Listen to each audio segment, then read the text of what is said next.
निपुण भारत अभियान के बारे में हम इस वीडियो में जानने वाले हैं। निपुण भारत मिशन क्यों आया? देखिए, आधारभूत शिक्षण बच्चे के भावी शिक्षण का आधार होता है। वो आगे की पढ़ाई करे, इसके लिए उसको फंडामेंटल कुछ नॉलेज जो है जाननी आवश्यक है। बोध के साथ साथ पढ़ना लिखना और जो भी मूलभूत गणितीय प्रश्न है उसको हल करना। मूलभूत कौशलों को प्राप्त न कर पाने से बच्चा कक्षा तीसरी के बाद आगे की पढ़ाई जो जटिलता होती जाती है उसके लिए अपने आप को कैसे तैयार कर पाएगा।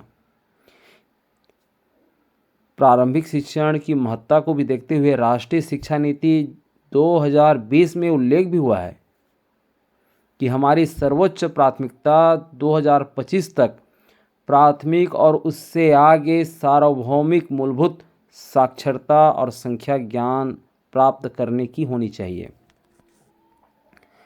यदि हम सबसे पहले इस महत्वपूर्ण मूलभूत शिक्षण अर्थात जो पहली की जो पढ़ाई है जिसमें पढ़ना लिखना और गणितीय कौशल है, इसको हम यदि प्राप्त ही नहीं कर पाएंगे तो सारी जो नीति है वो तो धरी की धरी रह जाएगी और एक बड़ी संख्या में छात्र मुख्य रूप से अप्रासंगिक हो जाएंगे, वो आगे की पढ़ाई कर ही नहीं पाएंगे।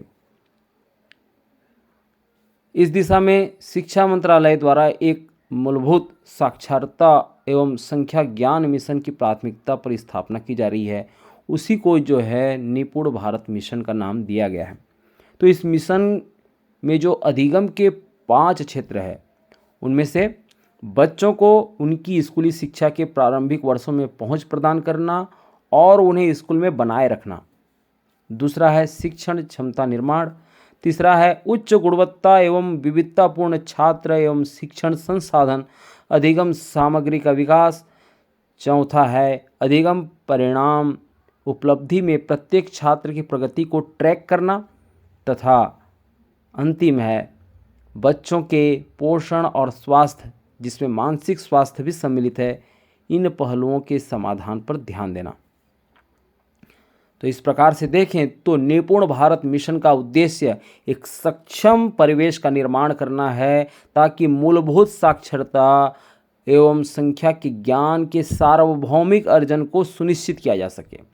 प्रत्येक बच्चा ग्रेड 3 के बाद कक्षा तीसरी के बाद पढ़ना लिखना और जितने भी गणितीय संक्रियाएं हैं, छोटे छोटे गणितों को हल करना, इसमें कौशल वो प्राप्त कर सके और आगे की जो शिक्षण क्षमता है उसको प्राप्त कर ले।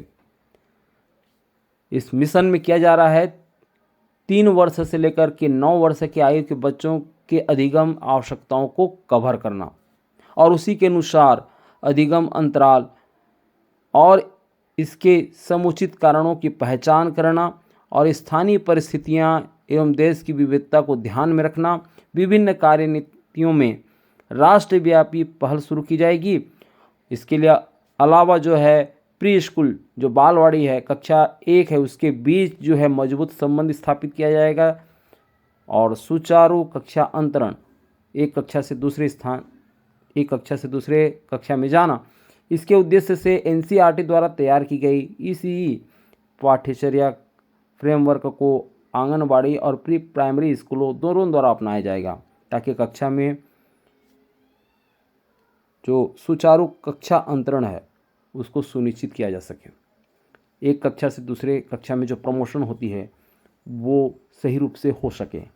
इस प्रकार अधिगम समग्र एकीकृत समावेशी आनंदमय और बच्चों को आकर्षित करने वाला होगा। तो इसी को जो है निपुण भारत मिशन कहा गया है। आशा है आपको जो है ये निपुण भारत मिशन जो है समझ में आ गया होगा। यदि आपको जानकारी अच्छी लगी होगी तो इस चैनल को सब्सक्राइब कर लीजिए। बहुत बहुत धन्यवाद, आप हमसे जुड़े रहे।